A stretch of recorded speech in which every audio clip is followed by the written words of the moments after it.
It has been 5 years since Sonic's last 3D adventure, Sonic Forces, and that game received really mixed reviews.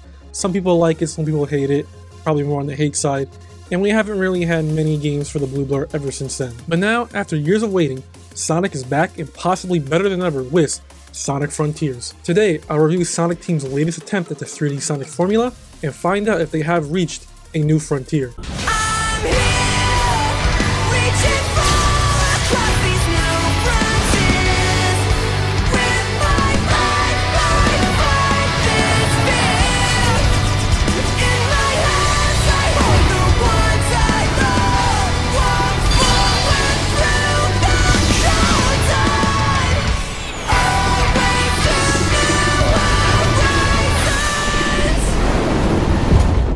The game begins with Sonic and his companions traveling to the Starfall Islands in search of the Chaos Emeralds.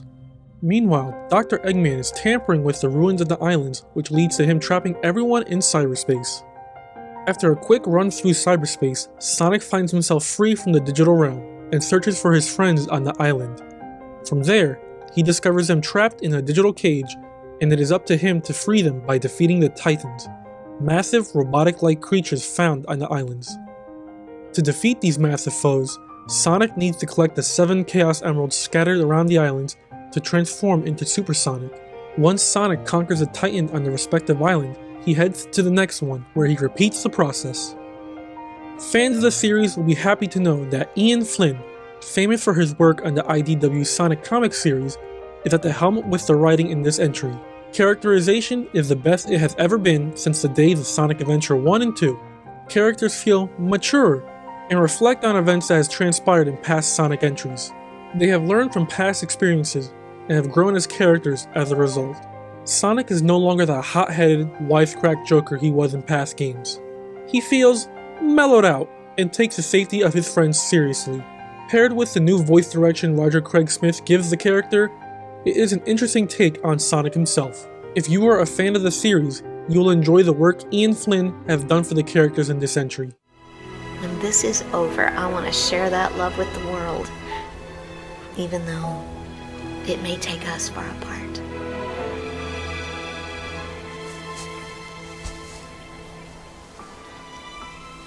I know you'll do great. I want to hear all about it when you come back.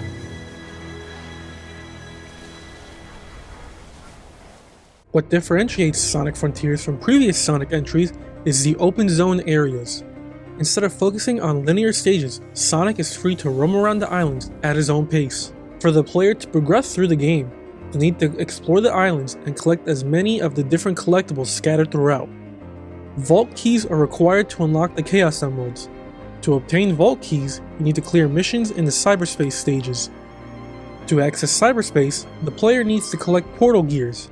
And to collect portal gears, the player needs to defeat mini-boss type enemies around the island.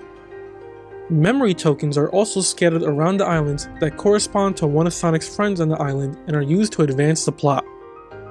Thankfully, these items are plentiful and can be found with ease, as almost any activity completed on the islands will reward you with a collectible. From platform challenges to fighting enemies and clearing puzzles, there is a pleasant variety of activities to experience around the islands. Cyberspace stages are your traditional 3D Sonic stages the series has adopted since Sonic Unleashed. These are more focused on platforming, and reaching the end of the stage is the primary goal. While lacking in challenge compared to past games, they are still fun to play through as you try to get the best time possible. Unfortunately, the stages themselves are very short, ranging between 1 to 3 minutes, and lack visual variety due to there only being a few level themes. Each stage has 4 challenges, and clearing each challenge grants you vault keys for a Chaos Emerald. You are encouraged to repeat these levels to try and clear these challenges, and they are usually effortless to clear. Once Sonic has collected 6 Chaos Emeralds on an island, it's time for him to go head to head against a Titan. These serve as the main bosses of the game, and they are a complete spectacle. Sonic must first climb to the top of the Titan, a la Shadow of the Colossus, to reach the 7th Chaos Emerald located on the Titan's head. From there, Sonic transforms into Super Sonic, and the battle takes place in the air with Super Sonic flying around. You have a limited time to defeat the Titan and must utilize Sonic's moveset, such as parrying and attacking, to secure victory. Controlling Super Sonic can get a bit wonky, and the battles tend to get very busy, so it can be difficult to figure out what exactly is going on. Like many other open world games, Sonic Frontiers features a skill tree. By defeating enemies in the open world, Sonic can obtain XP to earn skill points. Once you obtain enough skill points, you can spend them to unlock new combat abilities for Sonic. While some of the moves are effective against certain enemy types, the amount of them makes them a bit difficult to remember which button combinations activate which moves. This can probably lead players to just sticking with a few of their go-to moves. Sonic can also level up his attack, defense, speed, and ring count stats. Attack and defense are upgraded by collecting red seeds of power and blue seeds of defense. You can turn them into the Hermit Cocoa, who will automatically upgrade you to the highest possible level, depending on the amount of currently held seeds. In terms of ring and speed count though, Sonic must collect Cocos that are scattered around the island. Sonic can then turn them into the Elder Coco, who will give Sonic a choice to level up his max speed or his max ring count. The problem is that these stats can only be leveled up one by one. This can become very tedious if you're trying to level up multiple times, which is also required for trophies or achievements. If you want to take a break from speeding around the island though, you can partake in a fishing minigame with Big the Cat. By finding purple coins around the island, Big will lend you a fishing rod to use. Fishing is very straightforward. Players must time their input and stop a growing circle inside a bigger red circle. Catching fish offers players coins and tickets that can be used to trade towards any of the game's collectibles. So, if you don't feel like collecting memory tokens or vault keys in the world, feel free to fish away.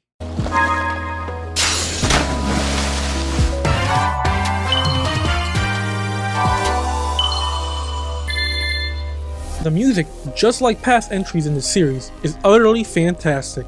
Cyberspace stages feature a variety of music, some with some nice vocal tracks.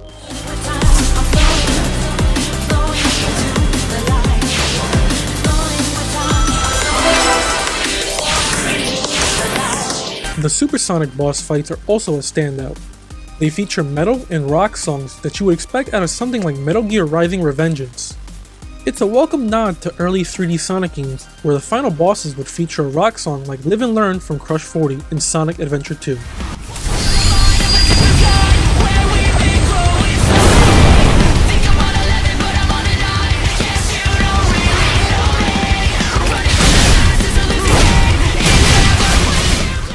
Sonic Frontiers features a fidelity and performance mode on next-generation hardware. Playing on PS5 at the 60fps mode, there was no noticeable slowdown or resolution drops. Pop-in, however, is an issue. Platforms and rails would suddenly pop in constantly. It's a hindrance when you're trying to find a memory token and you have to backtrack to find the platforms that lead to them only for them to pop in. Otherwise, the performance seems solid.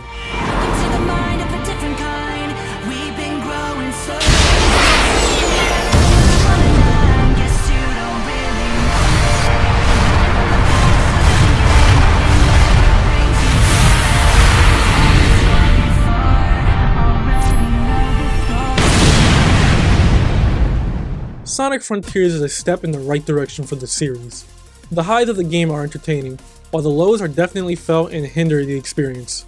That being said, I would say that this is the best 3D Sonic game ever since Sonic Generations.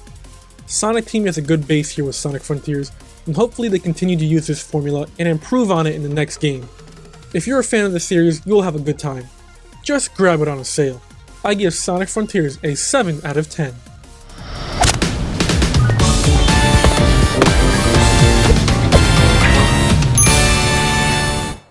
Thanks for watching. If you enjoyed this review, hit that like button and subscribe to our channel X Interact. We do a weekly podcast where we discuss different gaming topics, upload gaming shorts, and more.